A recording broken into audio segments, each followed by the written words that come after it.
in organizing active academic engagements, and this distinguished lecture series is a continuation of that effort to promote meaningful dialogue, critical thinking, and academic exchange among students and scholars. This lecture series promotes dialogue among Northeast scholars on various issues in the social sciences of the region.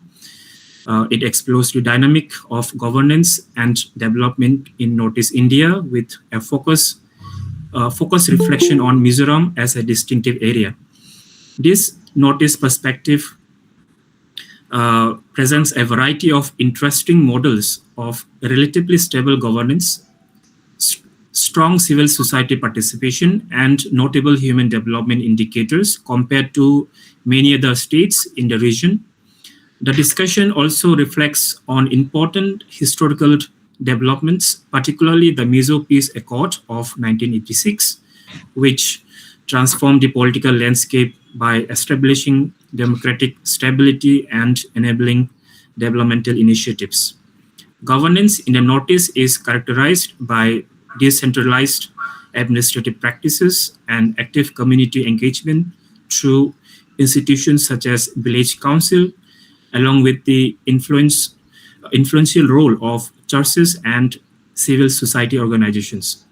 These factors have contributed to other better implementations of welfare schemes, higher education rates, and improved social cohesion.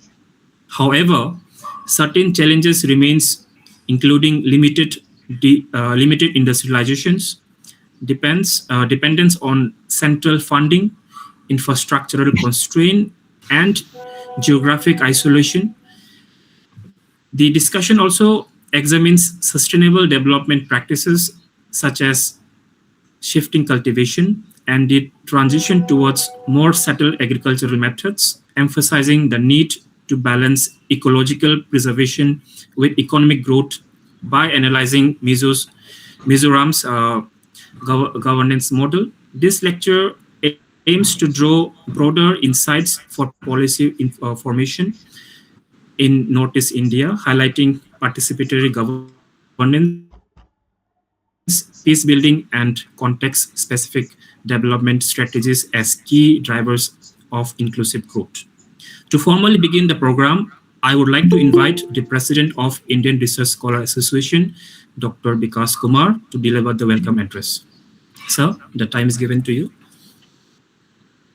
Okay, thank you. Thank you so much. Uh, Thank you so much to Dr. Genesis for inviting me. So I will not take more time. So first of all, on behalf of the Indian Research Scholars Association and on behalf of me, I would like to welcome to Professor Bhaswati Das Madam, the senior faculty from the Center for Regional Development, Jawaharlal Nehru University, New Delhi. So thank you, madam, for joining us today and for accepting our invitation. Uh, so I would also extend my heartfelt welcome to Professor K.B. Reddy sir uh, to accept our invitation and to accept and selected a very dynamic and contemporary topic. So on behalf of the Indian Research Scholars Association and on behalf of me, I would like to welcome all the organizing committee and especially to North East Wing, both coordinator to Dr. Lokpat Tamang and to Dr. Hemant Kumar for taking this great initiative. So thank you so much and welcome to all participants, organizing committee and guests. Over to you, Dr. Genesis. Thank you, sir, for your warm and encouraging words. Now, I would like to introduce our respected chair for today's session, Dr. Bhaswati Das. Dr. Das is an associate professor at the Center for the Study of Regional Development, School of Social Sciences, JNU. She holds a PhD, MPhil, and MA and has extensive academic experience in the field of population studies. Her areas of specialization include population issues such as urbanization and migration, maternal and child health, reproductive health, fertility, and gender issues in development. She has been actively engaged in teaching and research at JNU since 2012 and has contributed to several important national and international research collaborations. We are truly honored to have such an eminent academic secretary. I request you to kindly deliver the chair's address. Uh, Thank you, Genesis, and thank you, Vikash, for giving me this opportunity. Am I audible? Yes, ma'am. Okay. Giving me this opportunity, it is indeed something new to me, not chairing the session as a task, but the association and with the research scholar that too focusing on Northeast India is really a new experience, new opening for me. So thank you for that. And having said that, since I am working, I am a population scientist. So every development, whatever way we are doing, we have to accept that it is for the benefit of the population. It is the welfare of the population. So that's how my journey started with fertility studies in my PhD. But slowly I have spread into typically into migration and health and those issues. And with these aspects, of course, northeast of India is definitely very interesting and intriguing area for study, and thus it is good opportunity for me. So I am also eagerly waiting to listen Professor K.V. Reddy, who is from Mizoram University Political Science Department.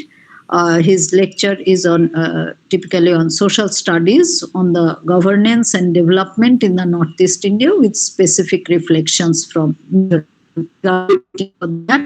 So I welcome Professor Reddy for this lecture, and been briefed by the organizer that he will be getting 30 minutes time to deliver this lecture, and we will have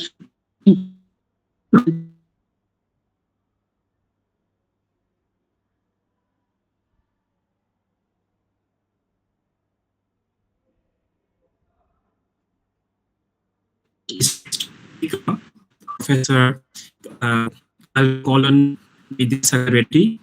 Professor Reddy is a distinguished academician political science and is currently serving as professor in Department of Political Science at Mizoram University, Aizawl, with an academic career spanning several decades. He has made significant contributions to teaching, research, and academic leadership.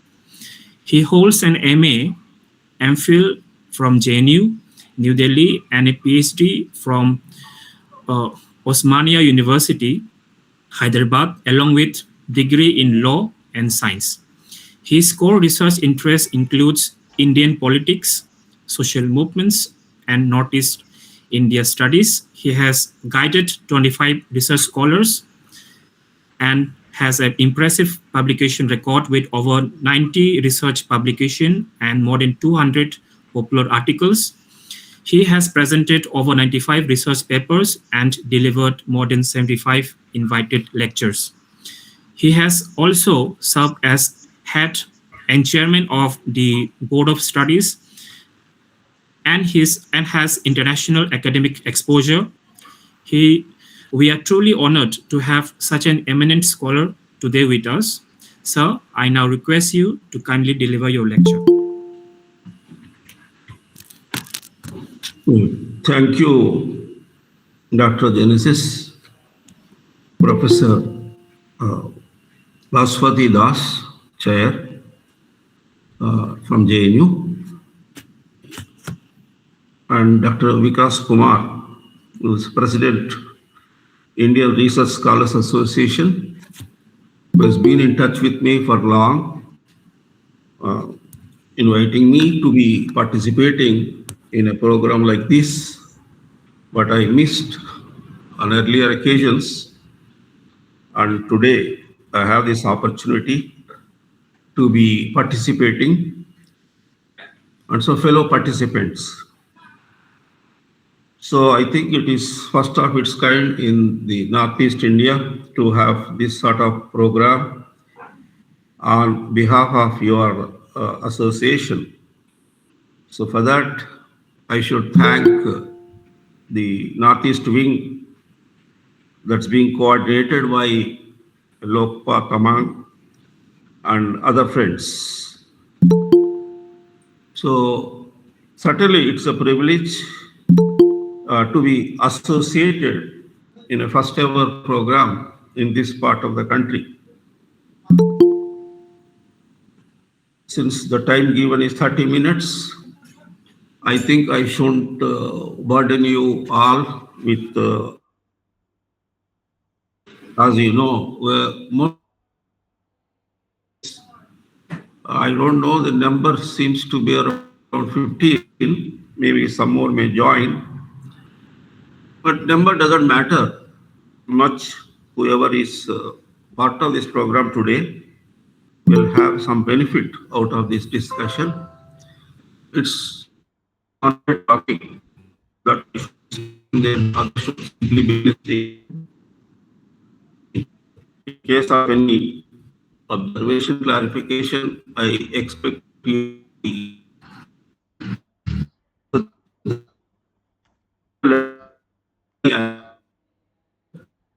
It being the Northeast Indian exercise, and whoever is participant in this is supposed to have some idea about Northeast India.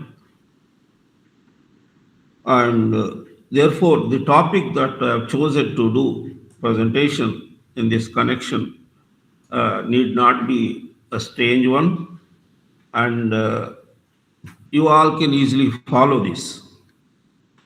So, since I don't want an extempo, so I've jotted down a few points in the form of a paper, which I would like to share, reading it out, so that there would not be any distraction from the main theme of my study.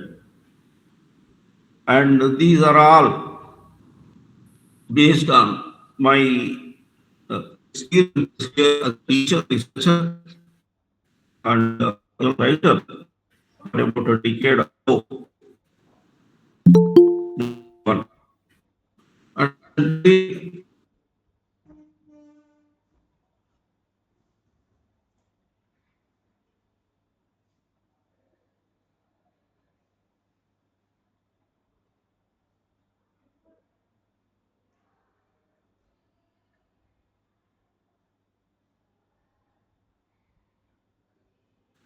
And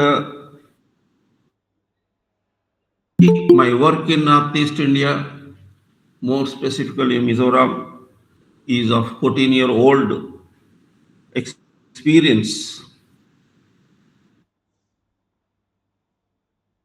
And we're having a lot of job satisfaction as a faculty, as a researcher, as a guide, as an author, or whatever. So these 14 years have been very fruitful, spending in Northeast India, coming all the way from Hyderabad. That's my place of birth and schooling. And my work in JNU as a student and researcher for about 8 years. So South and North, and now I'm here in Northeast India. So it is nothing strange for me. So whatever I have experienced over a period of time is being discussed today. So as part of this exercise, I have few propositions in the form of arguments on this particular theme, this subject.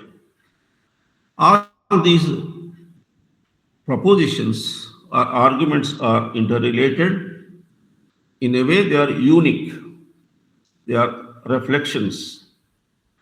And this paper is based on my work with my scholars, about 13 PhD scholars and others on Northeast Indian topics, covering almost all states in the region, of course, with Mizoram specificity.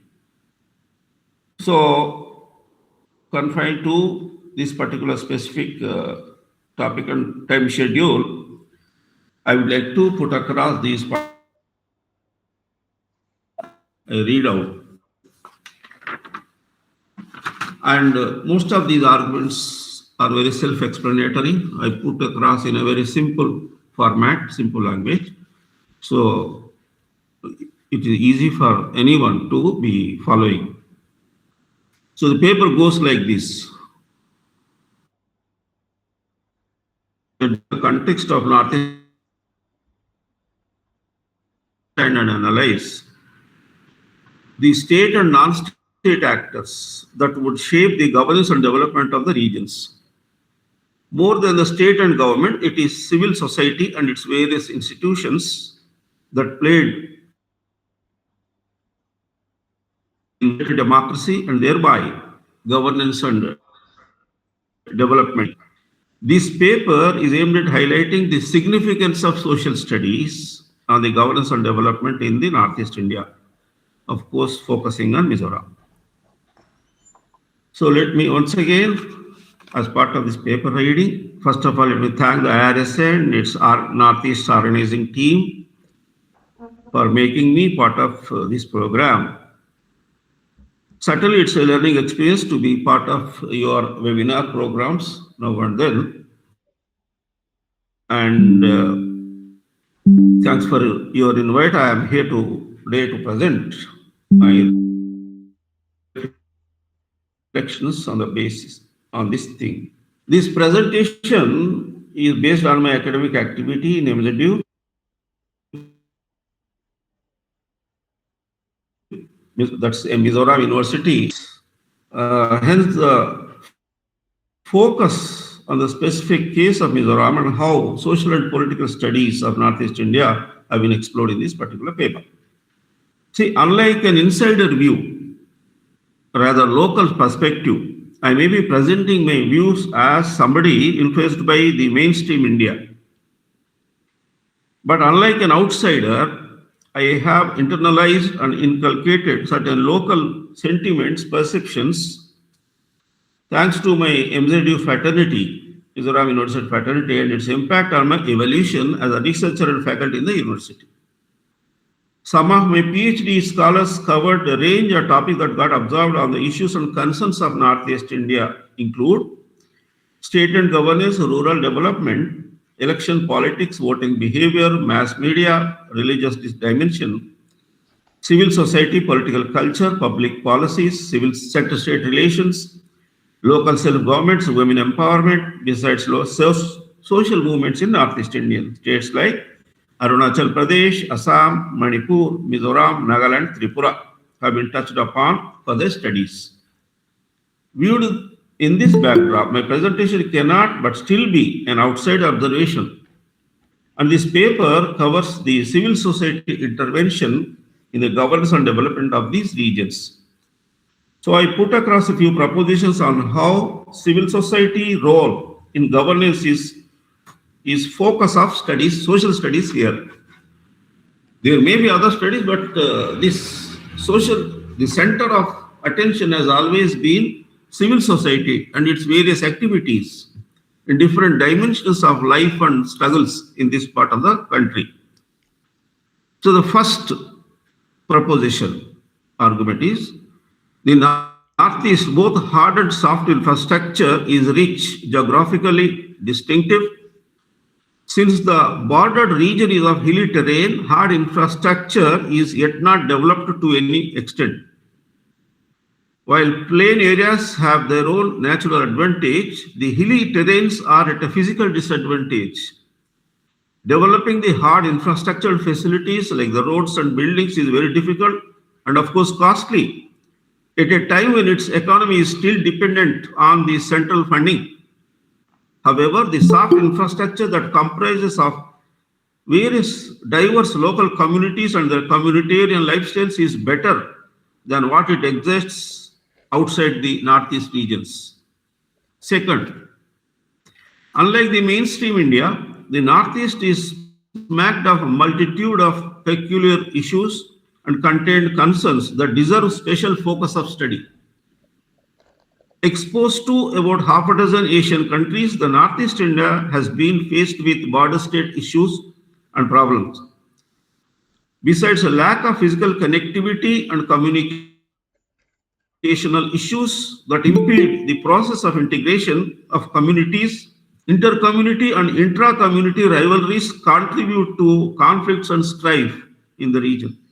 Due to coexistence of multiple communities having ethnic and tribal diversities, the region has been faced with many a challenge that deserve the attention of the scholars or powers that be. Third, the Northeast India assumes a lot of significance in the stream of Indian socio-political studies.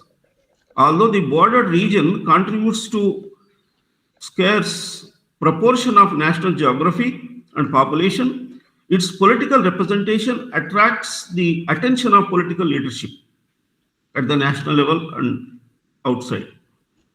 Faced with a depleting political space in the context of mainstream India, the Northeast Indian region aspires for better representation in parliament and outside. Thus, there is a need for devising some mechanisms whereby Northeast voices are duly represented beyond their proportional share, population or otherwise. Fourth, the Northeast societies have been influenced by non-political dimensions more than the others. In contrast to the prevalent mainstream political processes, Northeast has been known for favoring non-political dimensions. More than the political actors, non-political ones like the civil society institutions, civil society organizations are there indulging in political processes at times. Not only that, these civil society organizations, for example, YMA in Mizoram is a very dominant, major organization that undermines the political parties in the state and their political role as well, but also impart a non-political education to the masses and communities.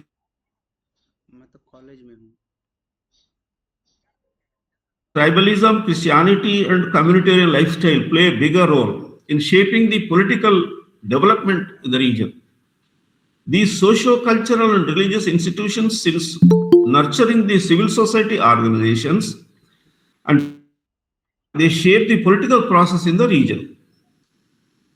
Political parties and groups, organizations are there, awareness of their populace. Whether or not such political instruction is worth doing, the local communities are contented and less dependable on the political institutions in the state and outside. At times, political parties and their frontal organizations seem to be clueless as to how the political process is being promoted in the region. For the very formation of governments and conduct of governance cannot simply be left to non-political institutions like the CSOs and NGOs in the state. Sixth, civil society initiatives are predominant that would always contribute to the public life, quite positively, of course. While the political parties are envious of the CSOs that seem to be hijacking the political role, the civil society initiatives cannot but be appreciated. That's why I say they play a very positive role in this part of the country. There are numerous ways as to how they intervene and played their part, include conflict resolution, statehood movements, ensuring peace, promoting governance, contributing towards development. These are some areas in which civil society organizations take active part in this region. In a way, these initiatives are aimed at promoting public welfare and social development as well. Thus, it is understandable why their multidimensional role in the governance of the state has been commended. Not only here within the state and outside also, there are many individuals, institutions complement the contribution of these organizations. Seventh, women activism is discernible more in socio-economic and cultural activities. Its spread is to be touched upon political dimension as well. Of course, as usual, women constitute half of any population, including East. Yet their contribution, their share towards socio-economic development is more than what it is in other contexts. For when it comes to the political dimension, their participation is marginal. And their participation is confined to just voting in the elections. So political representation is hardly positive. This is the case with not just Mizoram, even Nagaland and many other states. Of course, patriarchy and its implications are far more in this region. People talk about a matrilineal society in the context of Meghalaya, but yet the patriarchy is a predominant phenomenon everywhere and elsewhere in this region. Several factors can be attributed for women's political backwardness, yet women can be inspired to move ahead in politics today. Eighth, political parties and institutions are sensitive to the aspirations and needs of the local population. Yet, the political leadership hardly attracts the prospective leaders. Always, political parties and their leaders seem to be just focusing on socio-political movements, but rarely organizing political activity so that they can attract the youth, women, and others into political activities. And therefore, they lag behind as far as the political participation is concerned when it comes to the various stakeholders. As I mentioned, it is civil society and its church-related institutions and organizations that not only take active part, but they also promote in various ways. Thus, the studies need to focus on training of political leadership to an extent, because political leadership is hardly identified, particularly from among the youth and students. Then, as far as elections, number 9, peaceful elections at all levels are smacked of high participation that could hardly be matched elsewhere in India. Polling percentage is so much, more than 80% in several elections, from local level to the national level in Mizoram and in Nagaland and other states as well. It's a very positive thing. So political process is not that encouraging, whereunder limited political awareness is discernible in the region. However, voters are activated when it comes to the polling percentage in the elections. Unlike elsewhere in India, Northeast voters invariably participate in the electoral process quite actively. And they play their electoral duty without any voting incentives, be they money, liquor, muzzle, and other material benefits. Because I come from Hyderabad and outside Northeast, I know as to how costly the elections have become over a period of time, particularly in the recent past. I don't think this is the case with Mizoram and other Northeast Indian states. Perhaps the local CSOs, for example, here Mizoram People's Forum is one that is instrumental in ensuring that the voters were complied with the peaceful electoral norms. Certainly, this is a very good electoral practice that could be emulated elsewhere in India. Number 10, good governance, of course, it is there. is attributable to the law-abiding nature of the citizens can become a catalyst for regional development as well. In any democratic government, role in electoral and political process is crucial in ensuring transparent and corruption-free governance. As long as the people are alert and proactive on the governments and their activities and their rule, good governance could certainly be conceivable and practicable. Since popular vigilance on the governmental activities is apparent here, the governments could be questioned for any sort of misdeeds like corruption. So that way, corruption at the lower level is also very minimal. Once again, the local CSOs are found playing their part in this direction. It is exemplary. Number 11, socio-religious and cultural studies largely impact the educational standing of youth and students. Despite the fact that the Northeast regions had been described as not just ethnic and tribal-based societies, but also highly religious and cultural ones. They are swayed with Western ethos, Christian values. As far as Mizoram is concerned, you all know more than 90% of the population is being influenced by the Christian values, Christian way of life, and of course modern education systems. As much as they are modernized, that much educational awareness is being noticed. Thus one can accept why their interest in enhancing their educational level is more than the others. Suffice it to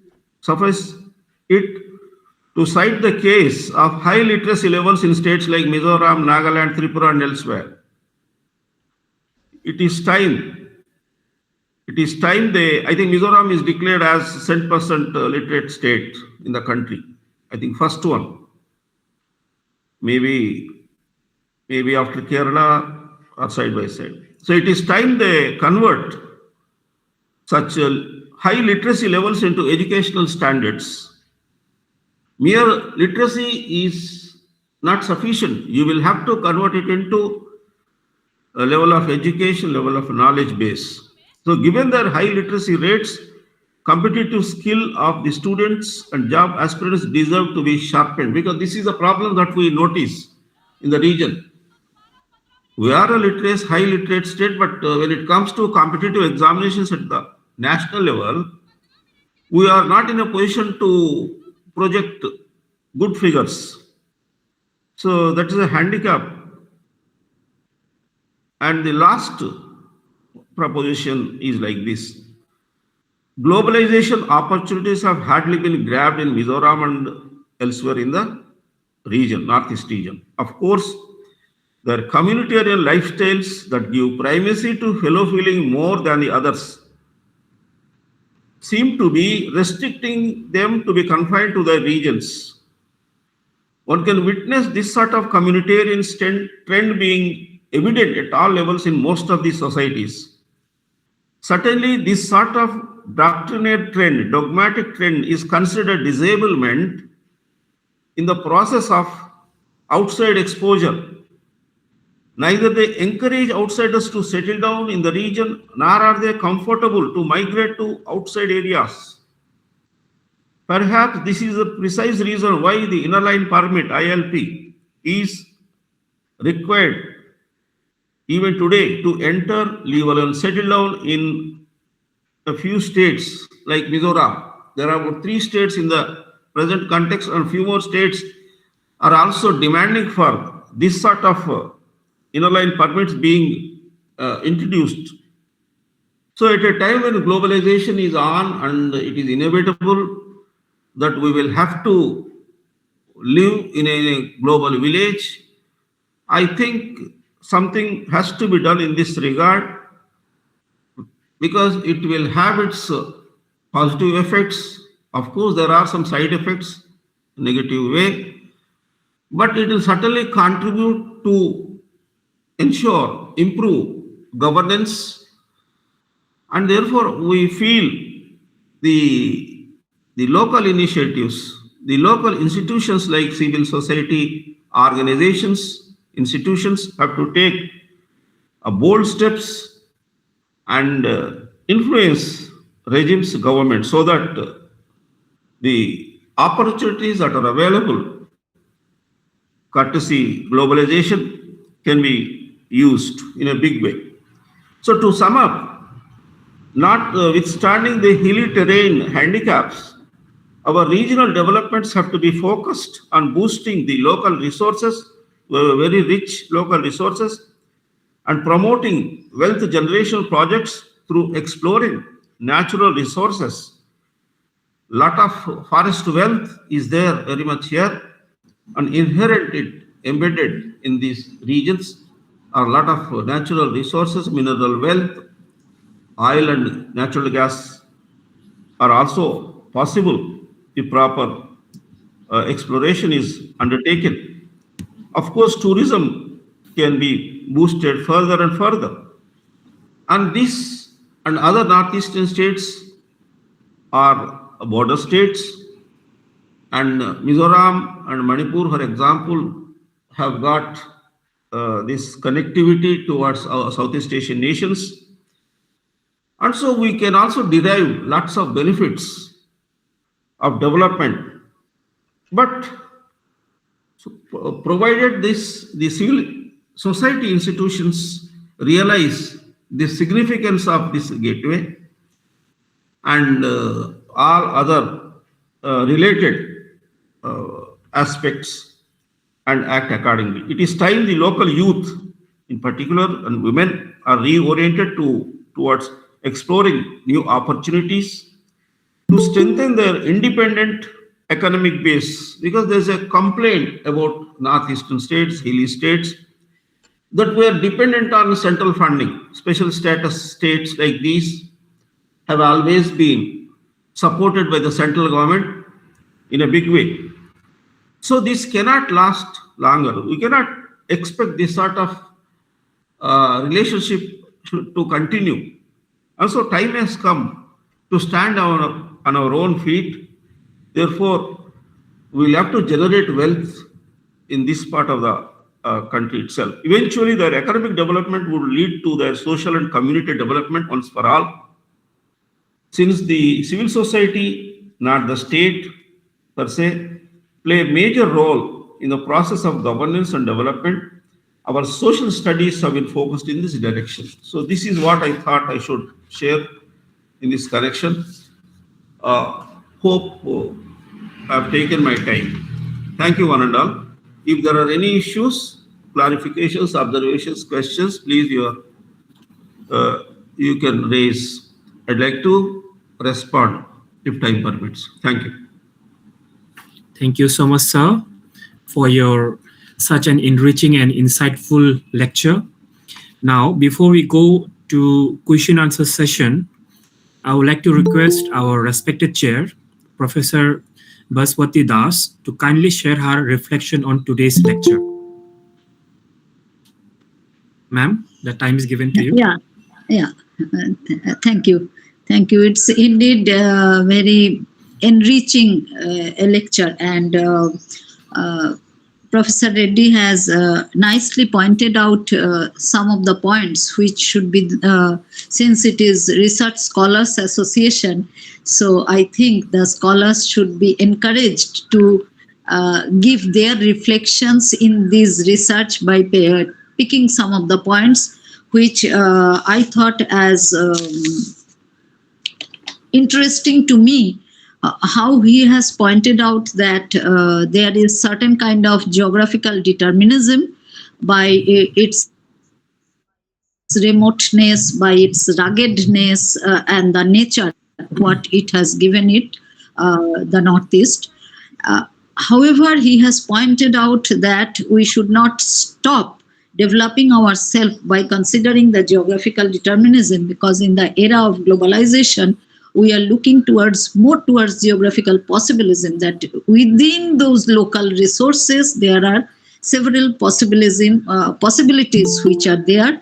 We should extract those things to their fullest potential, because this overdependence on central aid cannot run longer. At the same time, it's very he really has depth in research in Northeast India. As a population scientist, also we have seen that there are some pockets from where there is migration or interaction with the outside world or grabbing the opportunities from outside is taking place in Northeast, but not so much so from Mizoram. And they are very long people. And he has rightly pointed out that development is not cost free. So at the same time, we should embrace these opportunities that are open through globalization. But we may lose many of the things when we open ourselves. So if we are strong enough to pay those prices, probably we will be able to develop in a better manner. And he also has questioned this concept of inner line permits to be continued, whereas some of the locations are seeking fresh condition to introduce the system. So it is with the local politics, with the international how Northeast is located in terms of not only India, but in terms of its international boundaries, how it is sharing. All these are shaping Northeast. So it is extremely complex. Within that, within such a short time, Professor Reddy has nicely thrown light on many of the issues. Now it is Scholars Association. So as a teacher, I do hope that you have enough food for thought and you might have several queries. So that's from my side, Genesis. Thank you, ma'am, for your valuable observation on the lecture. Now we move to the question answer session. Participants may unmute themselves and ask questions, or they may write in the chat box. And I request the participants to keep the questions short and on the point. Thank you. Participants may ask the questions.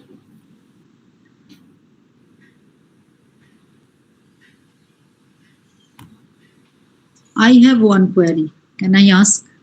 Yes, ma'am, sure. Yes, please, ma'am. Yeah, Professor Reddy, I am not a political scientist, but it comes to my mind that when Northeast has a very strong social and civil system to govern themselves, the imposition globalization also leads to homogenization.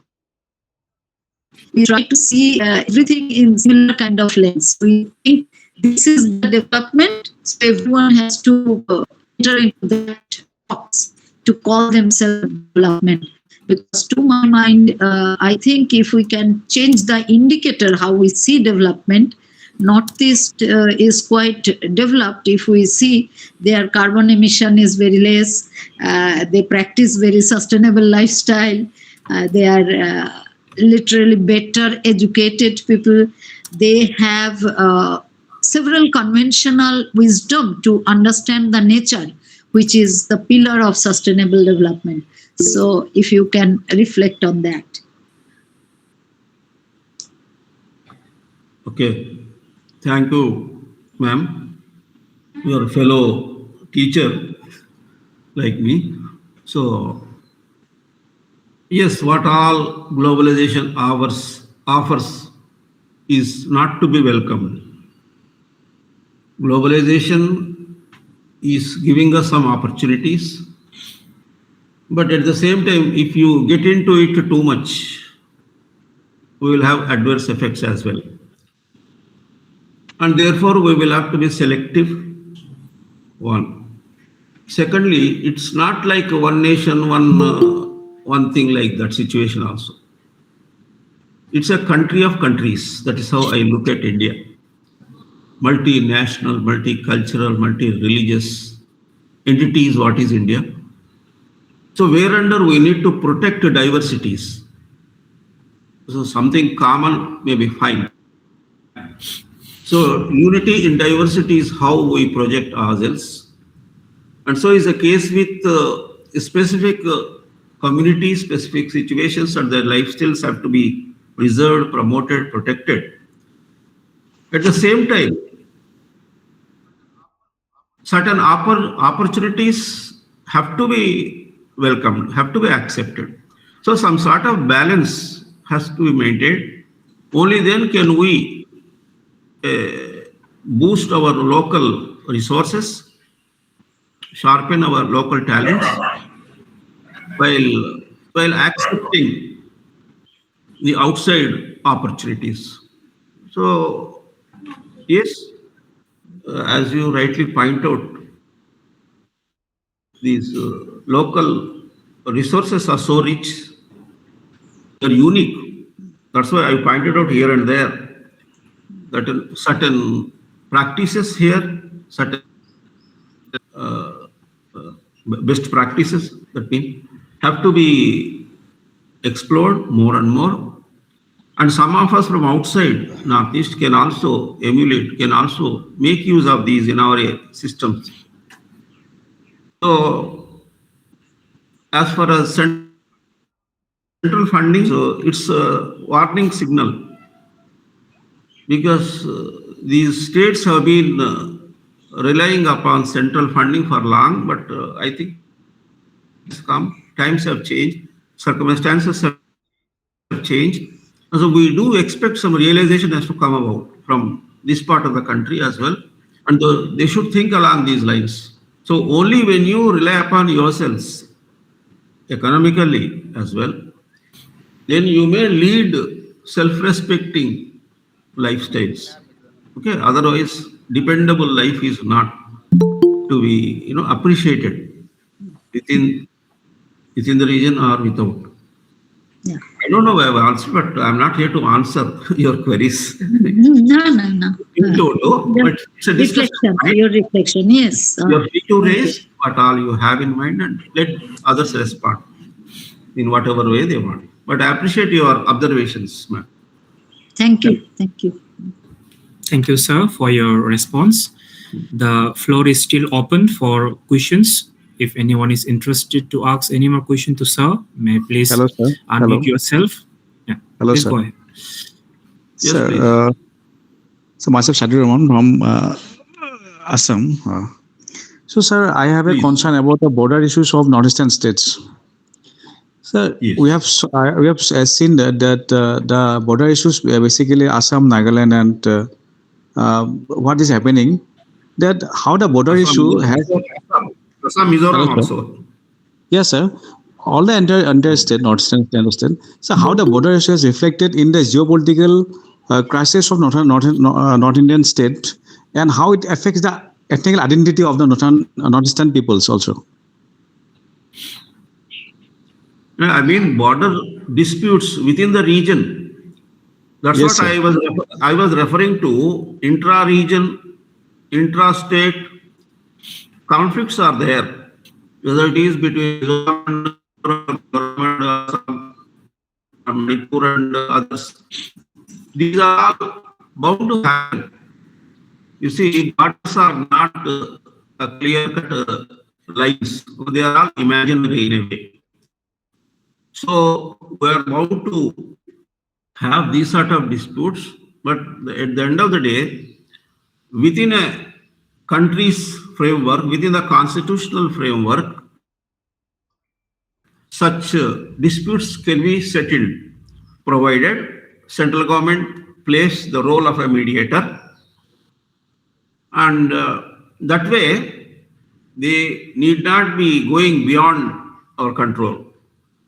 But the problem with border countries, okay, India and Myanmar, for example, Manipur and then Mizoram have some issues with Myanmar, with Bangladesh, for example.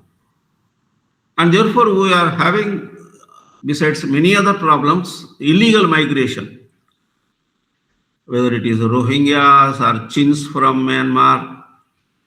We've been witnessing, there are so many implications, very harmful implications with these.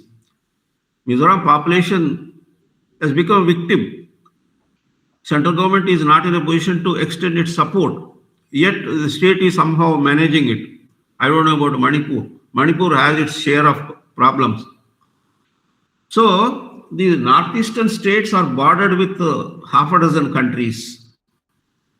And so more than the others in the mainstream India, this region is being faced with these problems, border problems as well. So the central government has to be careful, has to be taking active interest in defending, in fencing our borders, whether it is BSF or other paramilitary institutions have to play a part. Otherwise, small states, Mizoram with a million plus population, we cannot do much. And so is the case with other small states in the region.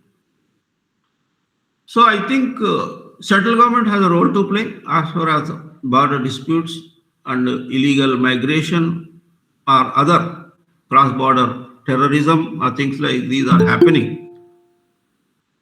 We cannot close our eyes and ears to all these happenings. But the civil society as such has to be vigilant, because governments are government, they have their limited role to play. But even communities, when civil society takes so much interest in several aspects, for example, in Mizoram, community policing, inner line permit regulation, monitoring, and like that in many areas, in political process, conduct of elections, civil society institutions play a very positive role, very big role, leading role. So I think they should also think along these lines about what you mentioned, the border related issues. Perhaps when all stakeholders contribute in their own way, maybe problem can be addressed to some extent. That's what I thought I should change. Yes, please. Thank you, sir. Thank you, sir, for your response. If anyone else is wanting to ask question to sir, you may please go ahead. Anyone else? Yes, sir. I wanted to have some question, just to know your reflection on that. Please, Sir, yes, how go do on. you see the extension of this Bengal Eastern Frontier Regulation 1873, the inland permit system, to Manipur? Before that, I think there were some legal dispute regarding that as well. Some court cases are still going on. How ILP violates the right to free movement, Article 14 and 19. But with the extension of ILP in Manipur, the debate, I think, has ended. The government of India has decided to extend it to Manipur, and there are pressure to extend it to other states, like in Meghalaya, in Sikkim as well. There are demands. How do you see this policy of government of India? Yeah. What is the future of this regulation, given Okay. our peace and exit policy? Yes, it is certainly a controversial subject, whether to do away with the ILP, inner line permits, or to continue with it, or to extend it to other 4 states or 5 states. Right now, 3 states are having it, Dr. Lokpa, but our experiences are mixed. So you have some plus points, you have minus points as well. That's what I tried to put across in one of the propositions.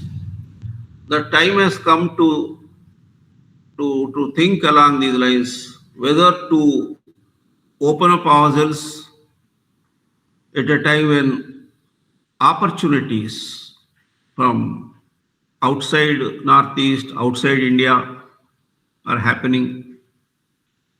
We don't want assimilation, integration.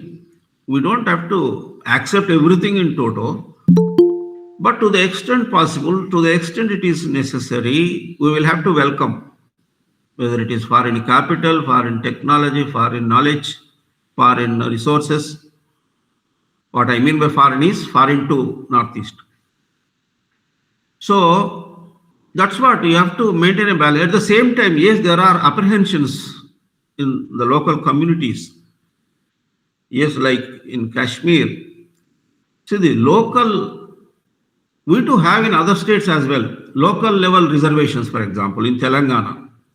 We would like to give 85% of the opportunities to Telangana boys and girls. That way, that is in terms of examination, in education, employment opportunities, government, I mean, not private sector.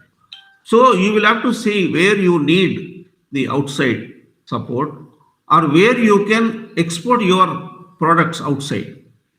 It could be a talent also. Northeast boys and girls are very talented, very hardworking. They are good at language, English speaking and writing. So they can go elsewhere. They need not be confined to four walls of Mizoram or to Arunachal Pradesh. Given an opportunity, they will have to go out. See the way Keralites, why Kerala is topmost country in the country. Human Development Index, on that count, we compliment Kerala always. Why Kerala people are so mobile? They would like to go beyond Kerala, beyond India. So that's why a lot of foreign exchange is being possible with all that. Today, so Gulf may be in trouble, but otherwise, so many people are working in Gulf areas, Gulf and elsewhere. So I think these opportunities should not be simply lost. At the same time, the people say, "Kuch पाने के लिए कुछ खोना पड़ता है." I'm not telling that you should compromise on our local sentiments, traditions, customary practices, etc. in your cultural lifestyle, in your social life.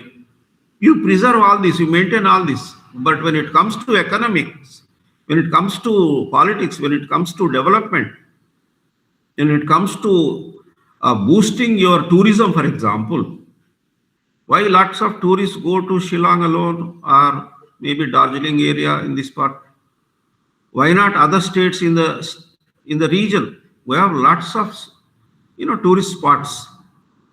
If we develop them and if we welcome tourists come and go on a temporary phase, but they'll come with a lot of baggage. So why not we use, when our terrain is not conducive to do plain agriculture, for example, or to establish proper industries, etc.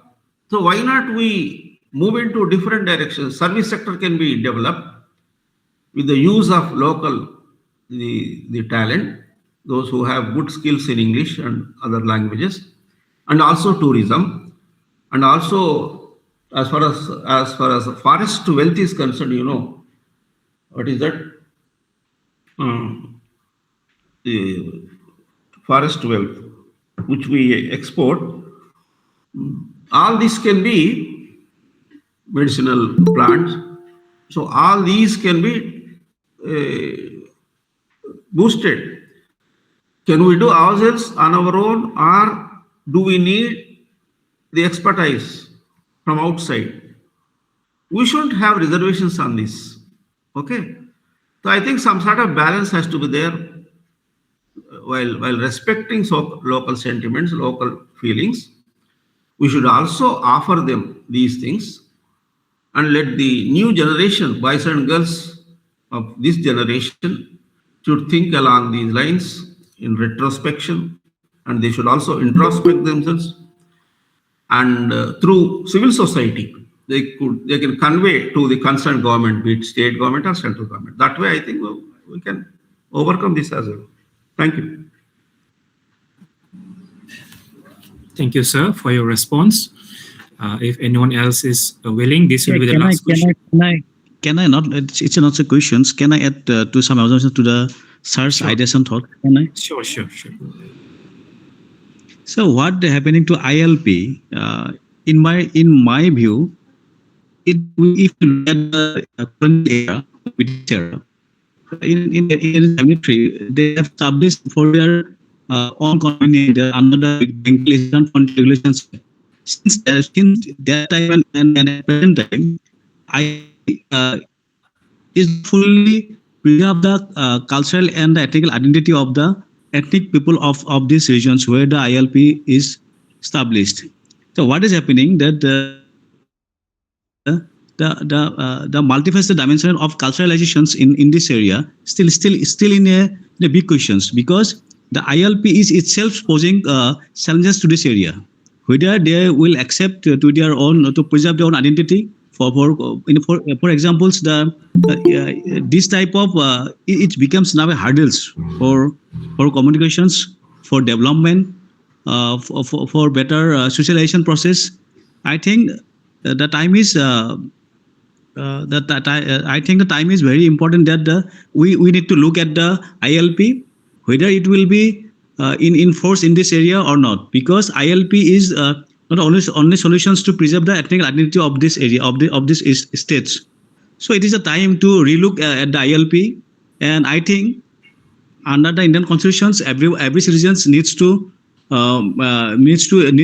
land freely, and ILP is not a solutions for preserving all the identical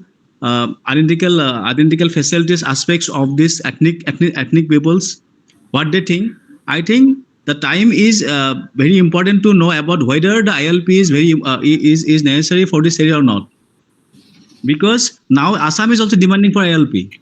If all the states of northeastern region is demanding for ILP, Hello. hello. Doctor, this is your question or? No, sir, this is not my question. It's my observations that what is happening right in Here the we context are, of ILP. we are allowing only the question because we have Okay. two eminent speaker on the field. So if you have question, then you can ask. Okay, thank you. Yes. Okay. So with that, we will conclude the question and answer session. And one small request, after the vote of thanks, I request all the participants to please open your front cameras for a brief moment. We will have a short group photo. Now, finally, we have come to the concluding part of today's program. Now, I would like to request Dr. Lokpa Tamang to deliver the vote of thanks. Yes, thank you, Genesis.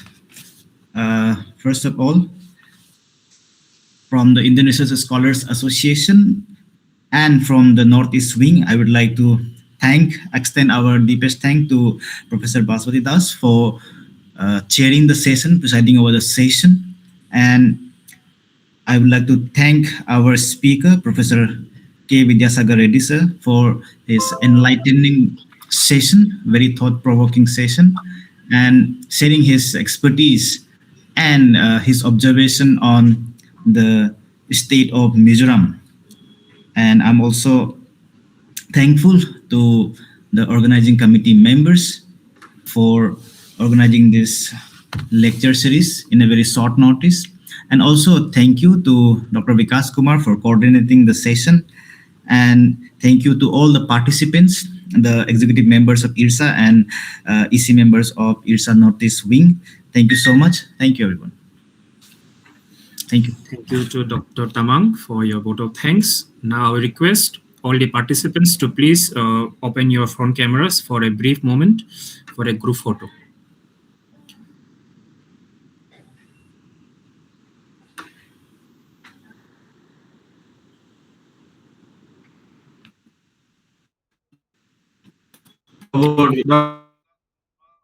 Vikas Kumar doesn't come. Sir, if you could please open your camera, Dr. Vikas Kumar, and also requesting to all the participants. Sir, I have opened, sir. Okay. So I have two accounts showing in the screen. I think that is why. Okay. Okay, thank you all. Thank you. With that, we have come to the end of today's session. Thank you all and have a great day ahead. Thank you once again.